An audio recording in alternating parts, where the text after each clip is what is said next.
فیصلہ کن لمحہ آ پہنچا، اب ضروری فیصلے کرنے ہوں گے۔ داخلی انتشار کا خاتمہ کرنا ہوگا، اس لیے کہ داخلی انتشار ہی خارجی خطرات کو مہمیز کرتا ہے، انہیں ہوا دیتا ہے، انہیں مواقع فراہم کرتا ہے۔ افغانستان نے مذاکرات کی جو پیشکش کی ہے اسے قبول کرنا چاہیے۔ ہم بہت سے محاذ کھولنے کے متحمل نہیں ہو سکتے۔ صورتحال ایسی ہو گئی ہے کہ خدا نخواستہ اسرائیل کامیاب ہوتا ہے تو تافتان کی پاکستانی سرحد پہ آ بیٹھا ہوگا۔ یہ بالکل ویسی صورتحال ہے جیسی سوویت یونین داخل ہو گیا تھا۔ اب بہت سے لوگ اس کے عجیب و غریب توجیہات کرنے لگے ہیں ہیجان کے عالم میں۔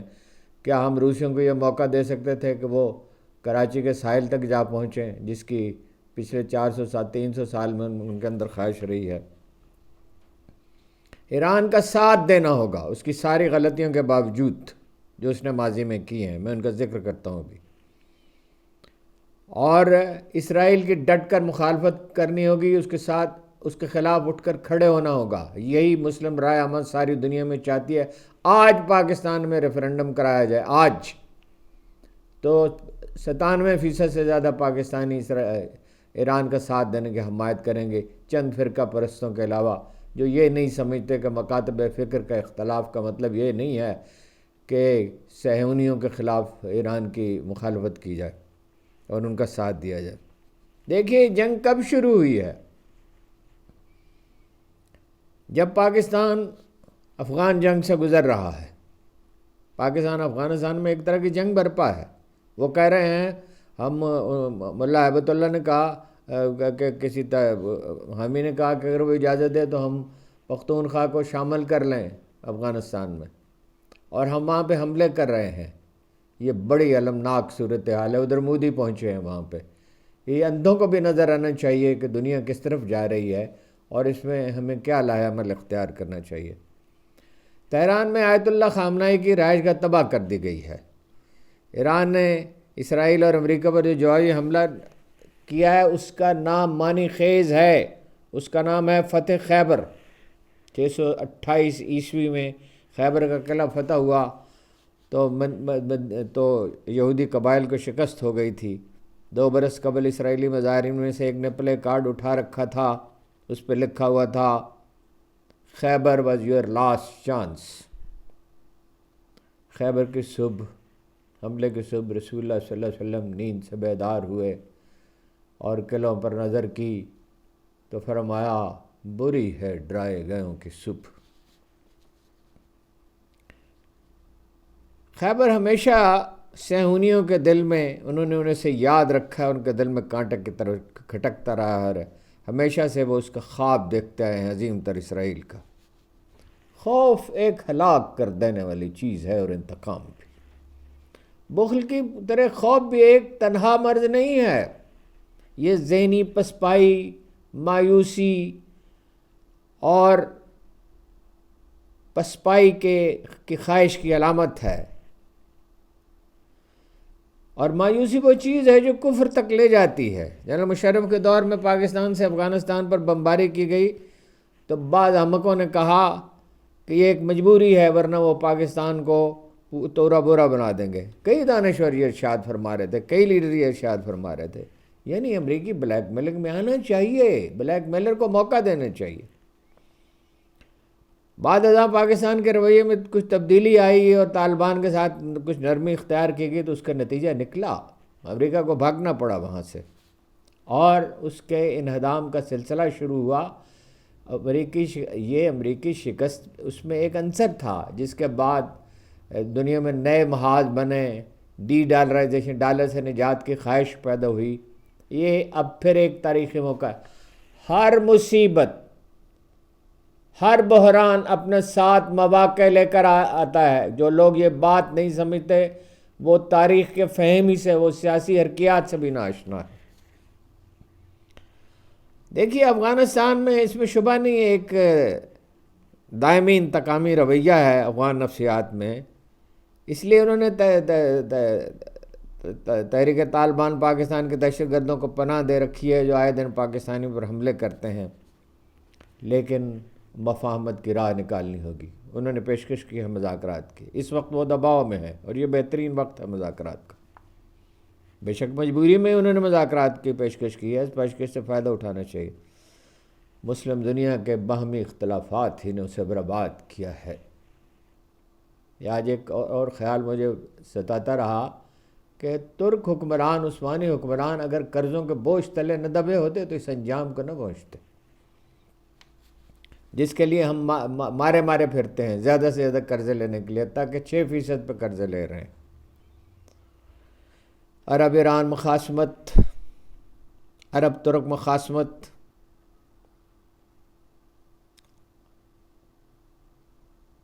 کس طرح مسلمان بٹے اور بکھرے اور بے معنی ہوتے گئے. کوئی حیثیت ان کی نہ رہی. وہ جو دنیا میں جنہوں نے 1000 برس تک حکومت کی تھی، یہی اب عمل تھے. اس پہ سمجھنے چاہیے، اس پہ غور کرنے کی کوشش کرنی چاہیے. یہ ذہنی شکست خوردگی کے سے تو مسئلہ حل نہیں ہوگا، رونے پیٹنے سے تو نہیں ہوگا، خود ترحمی سے تو نہیں ہوگا. خود ایرانیوں نے اس میں کوئی شبہ نہیں بہت سی غلطیاں کی ہیں. اپنی مذہبی لیڈر کے سامنے سربسجود نہ ہونے والی آبادی کو انہوں نے تبلیغ اور تحمل کے ذریعے ہموار کرنے کے بجائے غیر ضروری سختی اختیار کی. طالبان کی طرح نہیں، لیکن بہت سختی اختیار کی. ایرانی معاشرہ تقسیم ہوتا گیا. ایرانیوں میں قوم پرستی کی قوت نہ ہوتی تو آج ایران کی حالت اور بھی دگرگوں ہوتی. صدام حسین عرب ایران مخاصمت کو بڑھانے کا ذریعہ بنے. امریکی اشارے پر انہوں نے کویت پہ حملہ کیا. نتیجے میں وہ خوفناک جنگ ہوئی جس نے ایرانی معیشت تباہ کر دی اور عربوں کو مکمل طور پر امریکہ کی گود میں دھکیل لیا. پہلے ہی وہ ان کی طرف مائل تھے، ان پہ منحصر تھے، اس لیے کہ انہوں نے اپنے عوام کو اقتدار کا موقع نہیں دیا تھا. یہ ہمیں سبق سیکھنا چاہیے. جب عوام کو آپ الگ کر دیتے ہیں اور تنہا اشرافیہ کی حکومت قائم کرتے ہیں، اس کا نتیجہ تباہ کن ہوتا ہے. یہ پوری تاریخ کا سبق ہے اور یہ بڑا نمایاں سبق ہے. اندھے ہیں وہ جو لوگ یہ بات سمجھنے کی کوشش نہیں کرتے. مغربی ممالک میں بھی تو باہمی عالمی جنگیں لڑی تھی. یہ غلبے کی خواہش تو انسانی نفسیات ہے. کروڑوں انسان 2 عالمگیر جنگوں میں قتل ہوئے، لیکن پھر انہوں نے سیکھ لیا کہ مفاہمت کے سبب کوئی چارہ نہیں. اب ایک مغربی ملک کا ویزا لیتے ہیں اور سارے ملکوں میں جا سکتے ہیں. ہم کیوں نہیں سیکھ سکتے؟ ہم سے قرآن مجید سوال کرتے تم سوچتے کیوں نہیں ہو؟ تم غور کیوں نہیں کرتے ہو؟ ماضی کو بلانا پڑتا ہے، انتقام کو خیر بات کہنا پڑتا ہے. 2013 میں دوسرے اخبار نویسوں کے ساتھ میں کچھ اور اخبار نویسوں سے ایران کے دورے پر گیا تو یہ بات میں نے 6-7 پاکستانی اخبار نویس تھے، درجنوں ایرانی موجود تھے، بہت اہم ایرانی موجود تھے.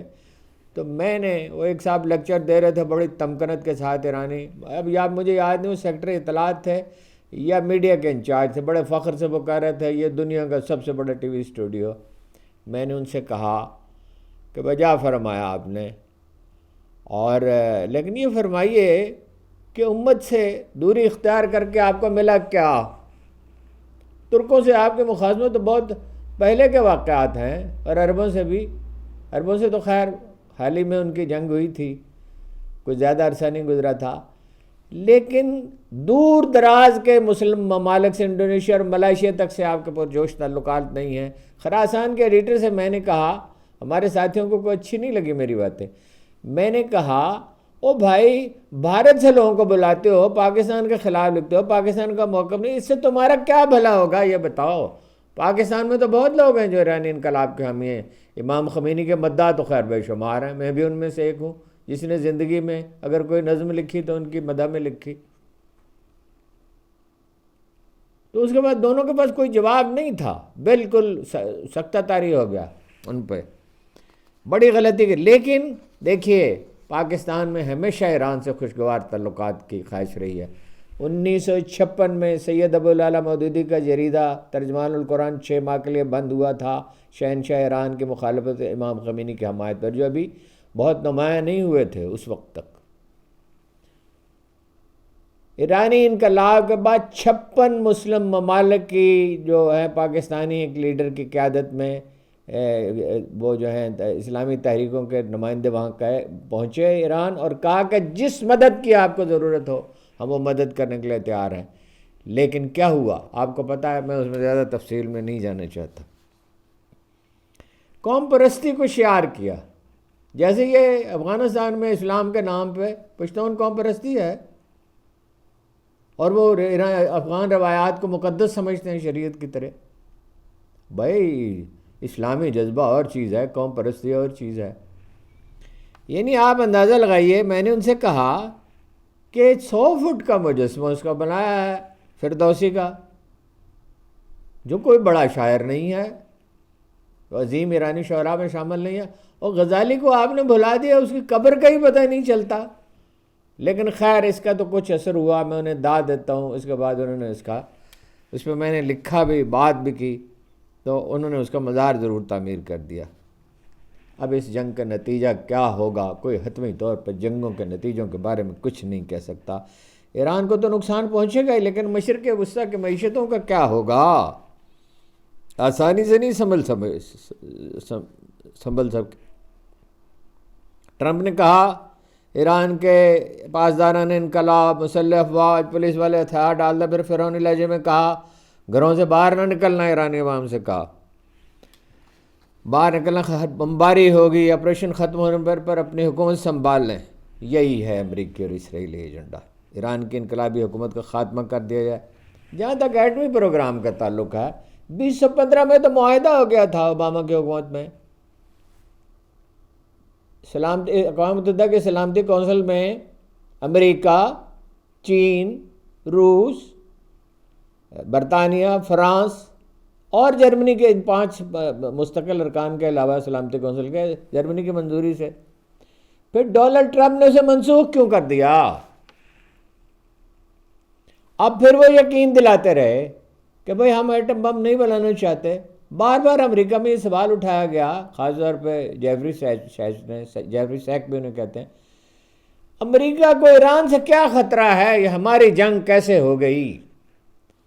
حالت یہ ہے کہ ڈونلڈ ٹرمپ کی مقبولیت پچھلے دنوں میں دوسرے بھی چیزیں ہیں، وہ کینیڈا کے معاملات بھی ہیں، گرین لینڈ کے بھی ہیں، بہت سے 20% رہ گئی ہے، لیکن اس کی انتخابی مہم میں سب سے زیادہ مدد صہیونیوں نے کی تھی، اور اسرائیل ان کی رگ و پے میں سرایت کر گیا ہے،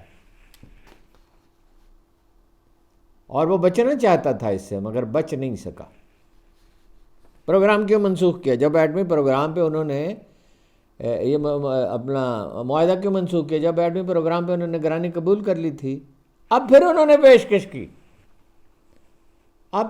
پیشکش کی مکران کے ساحل پہ، چابہار پہ انویسٹمنٹ کی، تیل کی کمپنیوں میں تلاش میں انویسٹمنٹ کی، جس میں حالانکہ انہیں کوئی خاص ضرورت نہیں ہے، وہ خود اس کی مہارت حاصل کر چکے ہیں، اور روسی مدد انہیں حاصل ہے، چین ان کا خریدار ہے، اس کی مدد بھی انہیں حاصل ہے، اس کی ٹیکنالوجی کی۔ اس کے باوجود مذاکرات کے دوران صدر ڈونلڈ ٹرمپ نے یہ کہا کہ اگلے جمعے کو مذاکرات پھر ہوں گے، ایک اور دور ہوگا، اور حملہ کر دیا۔ اس سے پہلے بھی یہ ہوا، جون میں بھی، پچھلے سال بھی مذاکرات جاری تھے اور حملہ کر دیا۔ ایک سپر پاور نے اتنی غیر ذمہ داری کا مظاہرہ کیا جس کی بہت کم مثالیں تاریخ میں ہوں گی۔ ایرانیوں نے جنگ کو ٹالنے کی ہر ممکن کوشش کی ہے، تاریخ اس کی شہادت دے گی، لیکن وہ تلے ہوئے تھے۔ وہ نیتنیاہو خوب سمجھ رہے تھے، امریکی دانشور، امریکہ کا اجتماعی ضمیر، خاص طور پہ نئی نسل اسرائیل کے ہاتھوں استعمال ہونے کے لیے تیار نہیں ہے، اس لیے وہ بے چین تھے کہ جلد از جلد حملہ کیجیے۔ وہ گریٹر اسرائیل کا خواب ایک کابوس بن پر ان کا سوار ہے۔ روسیوں نے ایران کی مدد کی ہے، یہ آسان جنگ نہیں ہے۔ چین کے ساتھ مل کر ایرانی سمندر میں مشقیں کی ہیں، چین نے ایران کو دور مار میزائل فراہم کیے، خود ان کے پاس ایسے میزائل موجود ہیں جو طیارہ بردار جہازوں تک کو ڈبو سکتے ہیں، جو بند کر سکتے ہیں ابنائے ہرمز کو۔ سب سے بڑی مدد جو انہوں نے دی ہے، اپنے سیٹلائٹ تک انہیں رسائی دی ہے، جس میں مداخلت بڑی مشکل ہے، جس کی مدد سے پاکستان نے جنگ جیتی تھی۔ یہ ٹھیک ہے کہ اس میں پاکستان کے جوان مردوں کا بھی ہاتھ تھا، اور آرٹیفیشل انٹیلیجنس میں ہم بعض چیزوں میں بھارت سے آگے تھے۔ ہم نے ان کی بجلی بند کر دی تھی، جہاز ان کے گرا دیے تھے، وہ تو ہمارا کچھ نہیں بگاڑ سکے تھے۔ دیکھیے غزہ میں جو تباہی ہوئی ہے پچھلے 2-2.5 سال میں، 2 سال 4 مہینے میں، کوئی مثال اس کی تاریخ میں شاذ ملے گی اتنی بہیمیت کی۔ صرف وہ ہٹلر کے زمانے کو یاد کیا جا سکتا ہے، چنگیز خان کے زمانے میں ہوا ہوگا، تیمور کے زمانے میں ہوا ہوگا۔ دیکھیں مرنے والوں میں 70% اکثریت بچوں اور عورتوں کی تھی، ہسپتال تباہ کر دیے گئے، ایسے بم بھی برسائے گئے کہ انسان چیتھڑے بن گئے، بھاپ بن کے اڑ گئے، 80% مکانات تباہ ہو گئے، بچوں کو گولیاں ماری گئی تاک تاک کر، ہر ذہنی اذیت دی گئی۔ اور یہ بم کس نے فراہم کیے تھے؟ امریکہ نے۔ دنیا بھر میں مظاہرے ہوئے، کہاں؟ امریکہ میں، مختلف شہروں میں، آسٹریلیا میں، فرانس میں، برطانیہ میں، برازیل میں، آسٹریلیا میں، یہ حتیٰ کہ جاپان، جگہ جگہ، حتیٰ کہ چین میں مظاہرے ہوئے جہاں یہ روش ہی نہیں ہے۔ لیکن جب کسی کی پاگل پن کسی قوم پہ سوار ہوتے، جیسے ہٹلر پہ سوار ہو گیا تھا، جیسے مسولینی پہ سوار ہو گیا تھا، جیسے کراچی میں ایک گروہ پہ سوار ہو گیا تھا، 16,000 بے گناہ شہری مارے گئے، تو وہ اترتا نہیں ہے زخم کھائے بغیر۔ زخم لگے گا تو باز آئیں گے۔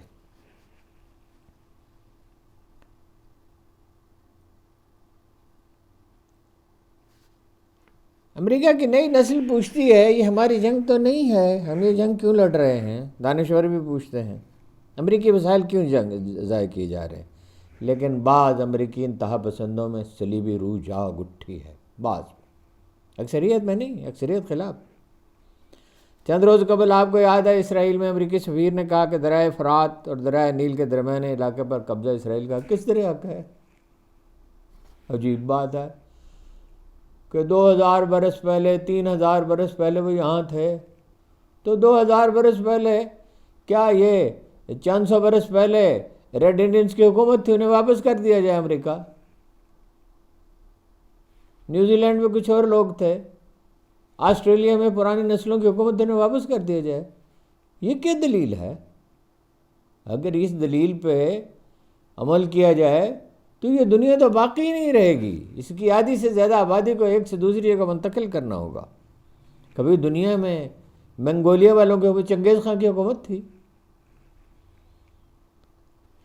پھر جناب یہی بات ایک سابق اسرائیلی وزیر اعظم نے کہی، یعنی گویا لبنان، شام اور اردن اور عراق کے بعض حصے اور مصر کے اور سعودی عرب کے بعض حصوں پہ قبضے کو مقدس یعنی حق تسلیم کر لیا گیا۔ بعد نے تو یہ بھی کہا کالونیل دور کو واپس لانا ہوگا۔ ایسی وحشت پیدا ہو گئی ہے جب قوموں پہ وحشت سوار ہوتی ہے۔ اسرائیل نے اپنے حملے کا جواز کیا دیا، یہ پری ایمپٹیو سٹرائک ہے، یعنی ایران پہل نہ کر سکے۔ ایران تو مذاکرات کر رہا تھا، پہل کیسے کرتا؟ وہ تو جنگ ٹالنے کے لیے اس نے اتنی پیشکشیں کی کہ اس سے زیادہ پیشکش کرنا ممکن نہیں تھا۔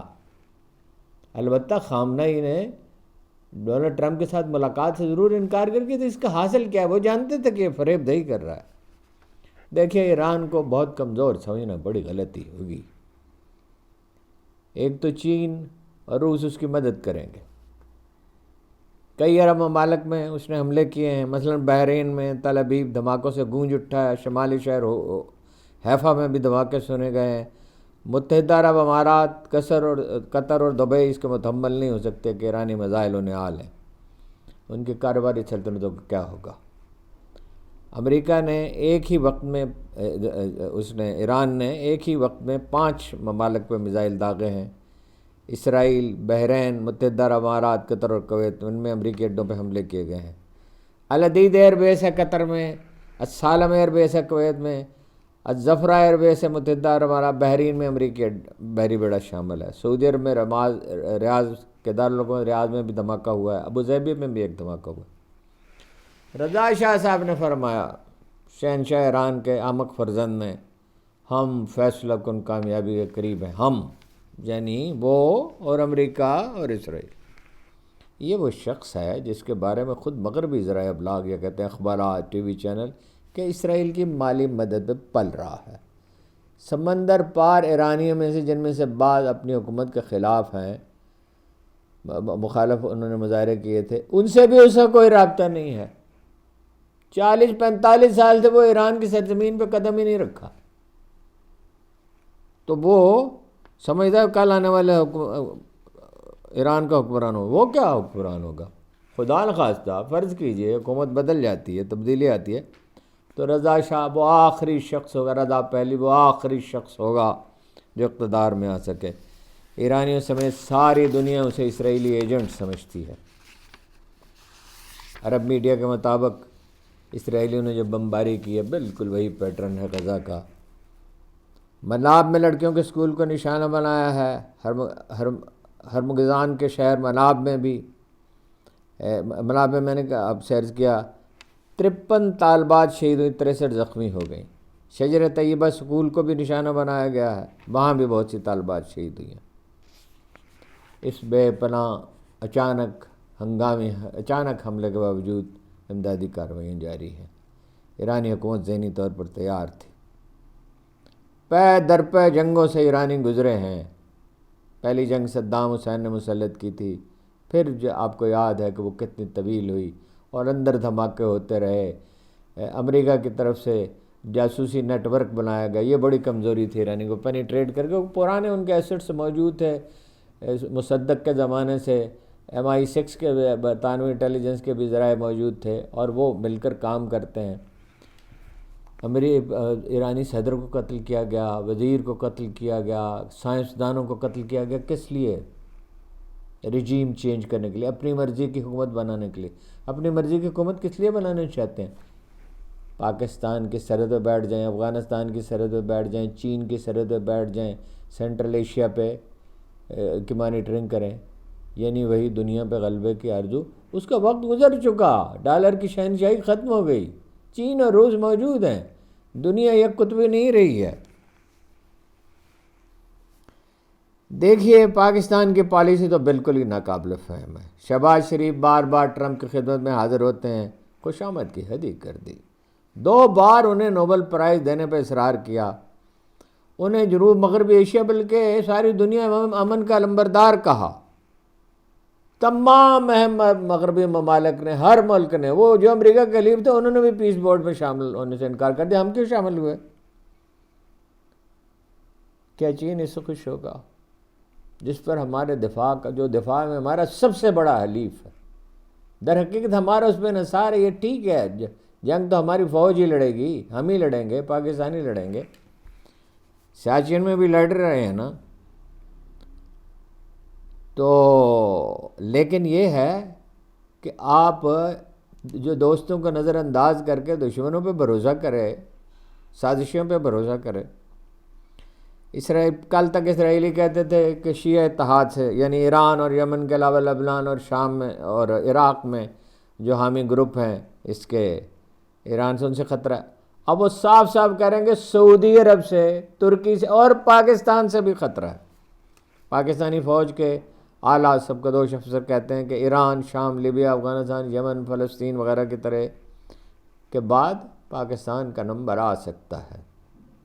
لیفٹیننٹ جنرل احسن محمود نے کہا ایران ہزاروں برس پرانی تہذیب ہے، وہ تو اس سے گزر جائیں گے کسی نہ کسی طرح، ہمیں اپنی فکر کرنی چاہیے۔ آپ تو امریکی کیمپ میں، آپ کا کیا بنے گا؟ 26 ستمبر 2026 کو اقوام متحدہ کے جنرل اسمبلی میں نیتن یاہو کھڑے ہوئے، وہ گریٹر اسرائیل کا غالباً اسی وقت انہوں نے نقشہ دکھایا تھا، تو عرب نمائندے واک آؤٹ کر گئے۔ شہباز شریف کہاں تھے؟ شہباز شریف گئے ہی نہیں، بڑے سمجھدار ہو گئے ہیں، وہ نیتن یاہو کی تقریر کے بعد گئے تاکہ واک آؤٹ نہ کرنا۔ برسوں سے پاکستان میں اسرائیل کی حمایت میں کچھ لوگ سرگرم ہیں۔ کچھ پاکستانیوں نے اسرائیل کا دورہ کیا، جن میں اخبار نویس شامل تھے، ان کے خلاف کوئی کارروائی نہیں کی گئی۔ کیوں نہیں کی گئی؟ جنرل باجوہ چین کے خلاف باتیں کرتے تھے، اسرائیل کو تسلیم کرنے کا کہتے تھے، اوپن اپ کریں، اوپن اپ کریں۔ اخبار نویسوں کا شہادت موجود ہے۔ آج وہ کس حال میں ہیں؟ جو لوگ اسرائیل کو تسلیم کرنے کی حمایت کر رہے ہیں، کل کو ان کا وہی حال ہوگا۔ 2 بار جنرل ضیاء الحق کے زمانے میں بھارت کی مدد سے پاکستان کے ایٹمی پروگرام پر، ایٹمی تنصیبات پر حملہ کرنے کی کوشش کی. دونوں بار انہیں بتا دیا گیا، یہاں ایک اسرائیل کا ایک نمائندہ موجود ہوتا ہے امریکی سفارتخانے، اسے بتا دیا گیا کہ تمہارا نام و نشان تک مٹا دیں گے. یہی بات راجیو گاندھی سے ضیاء الحق نے کہی تھی. تو فوجی حکومت اپنی جگہ، فوجی حکومت کی تو ظاہر ہے فوجی اقتدار کی حمایت تو نہیں کی جا سکتی، لیکن یہ اس جرأت کا نتیجہ تھا کہ انڈیا 1987 میں حملہ کرنا چاہتا تھا، نہیں کر سکا. اسرائیل 2 بار حملہ کرنے ایٹمی تنصیبات پہ نہیں کر سکا. بزدلی کسی مسئلے کا کوئی حل نہیں ہے. پس ذہنی پسپائی کسی میں، طاقت ایک نفسیاتی چیز ہے. اگر کبھی عالم اسلام، لہذا پاکستان کا سب ایٹمی پروگرام تو پاکستان کے پاس ہے، بہترین میزائل پروگرام تو پاکستان کے پاس ہے. تو سب سے بڑا خطرہ تو اسرائیل کے نزدیک پاکستانی ہے. ویسے تو 100 عالم اسلام کے 100 شہروں کی طرف انہوں نے ایٹمی میزائل نصب کر رکھے ہیں مدتوں سے، کئی عشروں سے، لیکن پاکستان کو سب سے بڑا خطرہ سمجھتے ہیں. اور ایک دن اگر عالم اسلام اٹھے گا، اور انشاءاللہ ضرور اٹھے گا، اللہ کے آخری رسول کا فرمان ہے، کون سی پیشین گوئی آپ کی جو پوری نہیں ہوئی؟ کون سی نہیں پوری ہوئی؟ تو پاکستان کا اس میں اہم ترین کردار ہوگا، اور ترکی کا ہوگا، ان عربوں کا نہیں ہوگا. یہ صرف افریقی جنگ نہیں ہے، در حقیقت پورا مشرق وسطیٰ ملوث ہے اس میں. خامنہئی نے ایک ہفتہ پہلے خبردار کر دیا تھا کہ جنگ ہوئی تو محدود نہیں رہے گی، پورا خطہ اس کے لپیٹ میں آئے گا. امریکی تسلیم کرتے ہیں، مانتے ہیں کہ ایرانی میزائل امریکی اڈوں کو نشانہ بنا سکتے ہیں. خامنہئی نے دراصل یہ کہا تھا، جنگ کو روکنے کی کوشش کرو ورنہ ہم جلیں گے تو تم بھی جلو گے. اس جنگ کا یہی سب سے خوفناک پہلو ہے. مشرق وسطیٰ سے آگے پھیل سکتی ہے.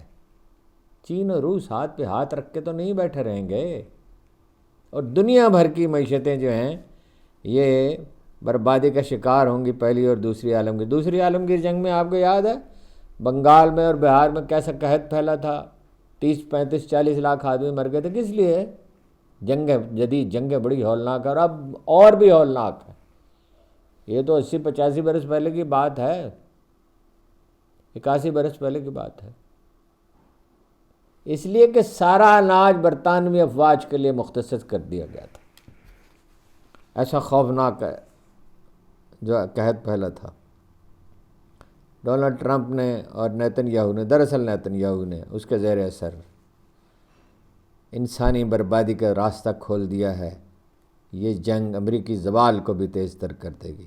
اس امکان کو نظر انداز نہیں کیا جا سکتا کہ عالم اسلام میں پٹھو حکمرانوں کے خلاف جذبات بھڑک اٹھیں اور بالآخر مسلم امہ کا تصور اجاگر ہونے لگے. آج یہ بات آپ کو عجیب لگے گی، لیکن رسول اللہ کے ارشادات کو ملحوظ رکھا جائے تو یہ ہو کر رہے گا. پاکستان کو داخلی انتشار سے نجات حاصل کرنی چاہیے. سینیٹر مشاہد حسین نے کہا. انہوں نے یہ بھی کہا کہ ایران ہار گیا، خدا نخواستہ تو اسرائیل کی عملی سرحد پاکستان کی سرحد پہ جو شہر تفتان تک آ جائے گی. بھارت اسرائیل محور پاکستان پر مزید دباؤ ڈال کر سنگین صورتحال پیدا کرنے کی کوشش کرے گا. دیکھیے ایرانی منصوبہ کیا ہے، ایران کو 3-4 حصوں میں بانٹ دیا جائے. اسی لیے وہ بلوچوں سے اور کردوں سے اپیلیں کر رہے ہیں بغاوت کریں، وہ جو انہوں نے عراق میں کیا ہے. پاکستان کے بارے میں منصوبہ یہی ہے، بلوچستان کو الگ کیا جائے، 2-3 حصوں میں سے تقسیم کیا جائے. یہ مودی کس لیے وہاں گئے ہیں؟ وہ تو چابہار میں انویسٹمنٹ کر رہے تھے. وہ تو ایران کے راستے ماسکو تک اور وہاں سے مغرب تک اپنا راہداری بنانا چاہتا سی پیک کے مقابلے میں. دیکھیے مشاہد حسین نے ٹھیک کہا، داخلی انتشار سے نجات حاصل کرنی چاہیے. کل تک صورتحال ذرا مختلف تھی، لوگ خوش تو نہیں تھے. ایک جعلی حکومت پہ لوگ خوش کیسے ہو سکتے ہیں؟ لیکن اب جذبات اور بھڑکیں گے. داخلی انتشار کا خاتمہ کرنا ہوگا، کوئی چارہ نہیں ہے اس کے سوا، اور واحد راستہ بامانی نیک نیتی سے کیے جانے والے مذاکرات ہیں. فاطمہ بھٹو نے کہا اگر ایران میں وہ کامیاب ہو گئے تو اسرائیل کا اگلا ہدف پاکستان ہوگا. وہ دنیا کے لیے سب سے بڑا خطرہ ہے۔ ملیح لودھی نے کہا پاکستان کو بغیر کسی تاخیر کے ایران کے خلاف اسرائیلی اور امریکی جارحیت کی مذمت کرنی چاہیے۔ پاکستانی عوام اس سے کم کسی چیز کی توقع نہیں رکھتے کہ پاکستان ایرانی عوام کے ساتھ کھڑا ہو۔ 10 جنوری 2012 کا عمران خان کا ایک ٹویٹ گردش میں ہے، وہ کہتا ہے we'll be your friends not your slaves, we'll be your friends not your slaves, we'll help you withdraw from Afghanistan but will not launch military operations for you. اسرائیل اور امریکہ ایران پر حملہ آور ہیں تو ادھر پاکستان اور افغانستان میں ٹھنی ہوئی ہے۔ اسرائیل تو امریکہ کا لاڈلا بچہ ہے، ہم اس کے لیپا لگ کیوں بن جائیں؟ 201 کے بعد پاکستان پھر اسی جگہ آ کھڑا ہوا ہے۔ اس وقت ایک ڈکٹیٹر کی حکومت تھی، آج ایک ذیلی حکومت مسلط ہے۔ خدا نخواستہ ایران ہار گیا تو باری ترکی کی ہوگی یا ہماری ہوگی، وہ کوشش کریں گے ہماری ہو۔ جی خطرہ تو انہیں ہم سے ہی ہے۔ دیکھیے قدرت ان کا ساتھ دیتی ہے جو اپنے لیے اٹھ کھڑے ہوتے ہیں۔ جو اپنا وفادار نہ وہ کسی کا بھی نہیں ہو سکتا، وہ کسی کے لیے کچھ نہیں کر سکتا۔ جو قوم اپنی آزادی اور سرفرازی کے لیے قربانی دینے پر آمادہ نہ ہو، قدرت اس کی مدد کیوں کرے گی؟ اللہ تعالیٰ غفور الرحیم ہے، لیکن عدل بھی اس کی صفت ہے نا۔ قوموں کو ان کے گناہوں کی سزا دیتا ہے۔ فطرت افراد سے اغماض تو کر لیتی ہے، بولے کرتی نہیں ملت کے گناہوں کو معاف۔ اگر آج ہم نہ اٹھے تو ہمارا انجام وہی ہوگا جو اسپین میں ہوا تھا، جو اورنگزیب کے بعد عیاش مغلوں کے ہاتھوں مسلم برصغیر کا ہوا، جو آوارہ چینی شہنشاہوں کے طفیل چین کا ہوا، 1 صدی کی ذلت ان پر مسلط، یہ بہت سے اقوام کا ہوا ہے۔ اقبال نے کہا تھا آشنا اپنی حقیقت سے ہوا دہکاں ذرا، دانا تو کھیتی تو بارہ بھی تو حاصل بھی تو، آہ کس کی جستجو رکھتی ہے آوارہ تجھے، راہ تو رہرو بھی تو رہبر بھی تو منزل بھی تو، دیکھ آ کر کوچے چاکے غریباں میں کبھی، قیس تو لیلا بھی تو صحرا بھی تو محمل بھی تو، او بے خبر تو جوہر آئینہ ایام ہے، تو زمانے میں خدا کا آخری پیغام ہے۔ میں دہراتا ہوں یہ فیصلے کی گھڑی ہے۔ اس وقت جھک گئے، اس وقت ڈر گئے تو دائمی ذلت ہے۔ اس وقت ہوش مندی کا مظاہرہ کیا، دانائی کا مظاہرہ کیا، پاگل پن کا نہیں، اور مگر جرت کا مظاہرہ کیا تو ایک نئے عہد کا دروازہ، ایک نئے روشن عہد کا دروازہ ہم پہ انشاءاللہ کھل جائے گا۔ اللہ کی مدد ہمیں حاصل ہوگی انشاءاللہ۔ آپ کا بہت بہت شکریہ۔